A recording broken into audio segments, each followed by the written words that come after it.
Professor da FGV e membro do Fórum Brasileiro de Segurança Pública, Rafael Alcadipani.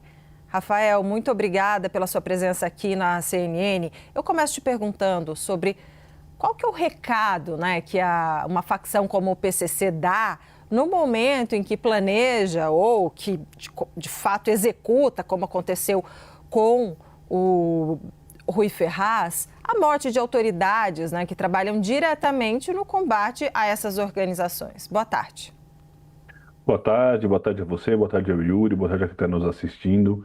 É extremamente grave o que foi revelado nessa investigação pelo Ministério Público, pelos competentes policiais do DENTER 8 da Polícia Civil, mostrando que eles estiveram muito próximos de executar pessoas importantes aí, né? E a ideia deles é estabelecer o terror, é fazer com que as pessoas que fazem esse tipo de investigação fiquem com medo de enfrentar a facção criminosa.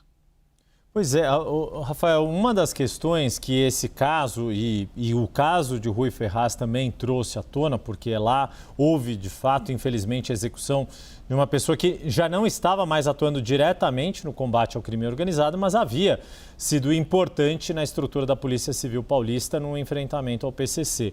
Muito se discute a respeito dos mecanismos legais e institucionais para dar proteção a pessoas como o promotor Lincoln Gaquia, Roberto Cora Medina e outros que estão envolvidos neste enfrentamento diário do crime organizado.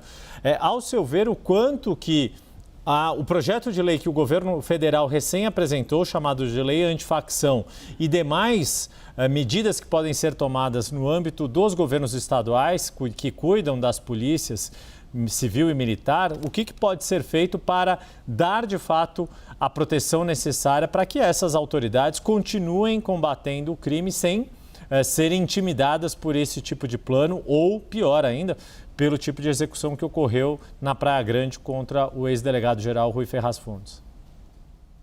Olha, Yuri, o serviço público não pode, o enfrentamento ao crime organizado no Brasil não pode depender apenas de pessoas heróicas, como é o caso desses que a gente está falando aqui. A gente precisa ter uma estrutura de Estado.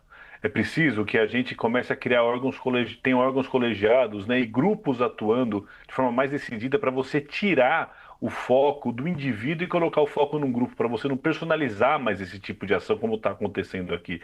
Se você for pegar, por exemplo, o Dr. Lincoln hoje, ele é uma pessoa que vai estar fatada ao resto da sua vida, ele e a sua família, a viver com escolta. É um preço muito alto que as pessoas têm que pagar, que as autoridades têm que pagar para poder enfrentar o crime organizado.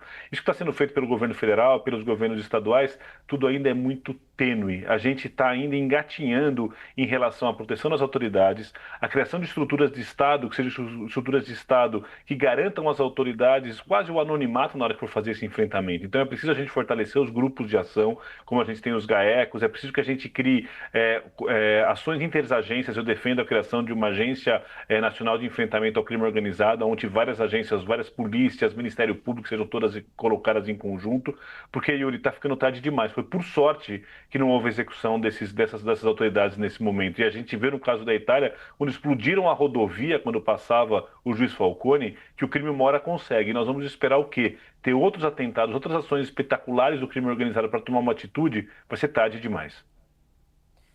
Professor, algumas autoridades, a gente já viu alguns comentaristas falando, questionando se o Brasil está muito longe ou não de se tornar um narco-estado.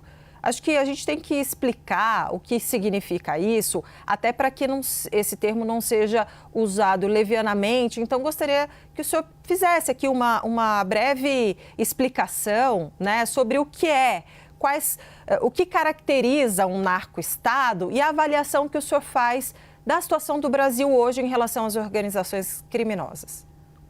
Caracteriza o narco-estado é o comando, forte do crime organizado não só o comando, mas a presença forte do crime organizado nas estruturas do Estado.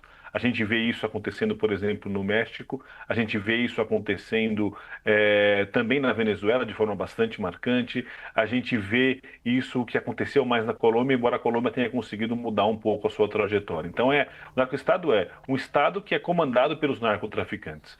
O Brasil, a gente não pode dizer que o Brasil está nisso ainda, mas nós estamos caminhando a passos largos para essa situação. Você vê nas últimas eleições a infiltração do crime organizado em várias eleições municipais. A gente vê a presença forte dos tentáculos do crime organizado em governos como o governo do Rio de Janeiro, em câmaras municipais aqui em São Paulo. Há suspeitas, inclusive, de presença de deputados que são eleitos e financiados pelo crime organizado. Então a gente precisa, como país, montar as estruturas certas de Estado, como eu estava comentando antes, né? A gente precisa montar as estruturas adequadas para fazer esse enfrentamento. E, infelizmente, a gente está muito longe disso. Então, o Brasil, no momento, não é um narco-estado. Mas se a gente não tomar a atitude correta, se a gente não enfrentar como crime organizado, como ele tem que ser enfrentado, a gente pode se transformar assim, o que seria péssimo para o nosso país. Rafael, deixa eu aproveitar a sua expertise como um dos principais pesquisadores da área de segurança que conhece o funcionamento das instituições de combate ao crime. Você tem muito contato com policiais civis, militares, Brasil afora. Como é que repercute entre quem está na linha de frente esse tipo de operação? Quer dizer, a descoberta desses planos do crime organizado, de execução de autoridades, como que na linha de frente das pessoas que atuam no combate ao crime nas mais variadas instituições, sejam polícias estaduais, seja polícia federal, como é que repercute esse tipo de crime, como o que tirou a vida de Rui Ferraz Fontes, esse tipo de descoberta de pessoas como você disse, com um perfil heróico, como Lincoln Gakia, que são alvo do crime organizado, como é que isso tem impacto no indivíduo que atua e na própria implementação e execução das políticas públicas de segurança? E, Yuri, isso impacta muito e profundamente, né? Eu tenho conversado com pessoas não apenas das instituições policiais, mas do Ministério Público, da Justiça. Tem muita gente que, óbvio, que não vai poder admitir isso de forma clara, mas que está com medo. No caso aqui que a gente está vendo em tela, os criminosos tinham alugado uma casa a menos de 1 quilômetro da casa do Dr. Lincoln. A família do Dr. Medina estava sendo monitorada. Isso amedronta muita gente. As pessoas estão com medo de executar sua função de enfrentamento ao crime organizado, porque elas estão vendo, como no caso do Dr. Rui Fontes, que no final da sua carreira elas são largadas e elas são abandonadas pelo Estado. Que é isso que acaba acontecendo. Então, a gente precisa perceber, e o Brasil precisa entender, que o crime organizado está muito mais forte do que são as estruturas que a gente tem no momento. A gente precisa ter estruturas, primeiro, de proteção a essas pessoas ao longo da sua carreira e depois, quando elas deixam a sua carreira. Então, o crime organizado, numa certa medida, ele não precisa nem realizar a execução, mas quando chegar nesse nível de preparação que eles fizeram agora, no caso em tela, isso amedronta sim muito as autoridades. Muitas pessoas ficam se questionando por que elas estão entregando a vida delas para fazer esse enfrentamento. De novo, a gente não pode esperar que o servidor público seja um herói. A gente precisa ter um Estado profissional, um enfrentamento profissional, como por exemplo é o caso aí dos policiais do DEINTER 8 aí da região de Presidente Prudente da Polícia Civil, que são exímios investigadores que fizeram um trabalho fantástico aí. A gente precisa a proteção, sem dúvida alguma, dessas autoridades. E a gente precisa a proteção desses agentes do Estado. E acima de tudo, a gente precisa aprofundar as investigações para reduzir o poder do crime organizado. Nós nunca vamos acabar com o crime organizado, mas a gente pode reduzir muito o poderio do que a gente vê hoje no Brasil. Professor, e para encerrar rapidamente aqui, gostaria de uma análise sua, um conceito, mas não politicamente, tá? É só sobre uma fala do presidente Lula hoje. Ele está em viagem internacional, mas ele estava falando sobre a questão, né, do crime organizado.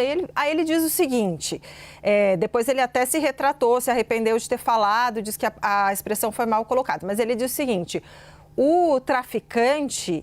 Ele também é vítima do usuário, mas aí isso pegou mal, mas aí ele diz o seguinte, só tem traficante porque tem usuário, então os usuários também seriam responsáveis pelo traficante, aqui a gente está falando de narcotraficantes, né, traficantes de drogas, mas de que maneira os usuários alimentam o crime organizado, enfim, na sua avaliação aqui?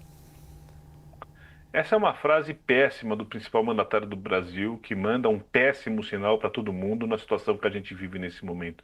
Os usuários, acima de tudo, são pessoas doentes, que estão no vício pela doença que elas possuem, pelo vício que elas possuem e precisam do cuidado das nossas agências de saúde, da nossa saúde pública e da saúde privada. Os traficantes não, eles são criminosos. Quem é refém de quem aí são os usuários que são reféns dos traficantes, que são criminosos e se beneficiam desse vício para poder ganhar os seus recursos e para poder fazer o que eles fazem. E, no meu ponto de vista, é uma frase extremamente lamentável. É bom que isso foi se retratado rapidamente em relação a isso, porque isso manda um pé. Primeiro que acende a polarização política do Brasil, a gente não precisa disso. A gente precisa parar de fazer demagogia com questão de segurança pública, com questão de tráfico de drogas. A gente precisa de política pública séria, focada e que envolva todos os agentes do Estado, porque agora a oposição vai ficar criticando, aí volta toda a polarização que não ajuda em nada. Precisa parar com essa guerra, é preciso parar de falar, as autoridades precisam parar de falar bobagem, porque isso é completamente inadmissível uma fala dessa do presidente da República, e focar no que interessa, que é enfrentar o crime organizado e salvar a vida de pessoas como essas que a gente está apontando aí, que estão dando a sua vida literalmente para poder enfrentar o crime organizado. Nós conversamos com Rafael Alcadipani, professor da Fundação Getúlio Vargas, membro do Fórum Brasileiro de Segurança Pública. Débora, que fez a gentileza de nos atender antes de ir para uma banca de avaliação, não sei se é de mestrado ou de doutorado, né, Rafael? Então agora ele respondeu as nossas perguntas, agora daqui a 15 minutos vai fazer as perguntas dele. Desejo sorte a quem estiver na banca, que passe com louvor, certamente tendo bons questionamentos da sua parte. Rafael, muito obrigado, um bom fim de semana. Obrigado pelo convite. Bom fim de semana para vocês também. Obrigadão, Yuri.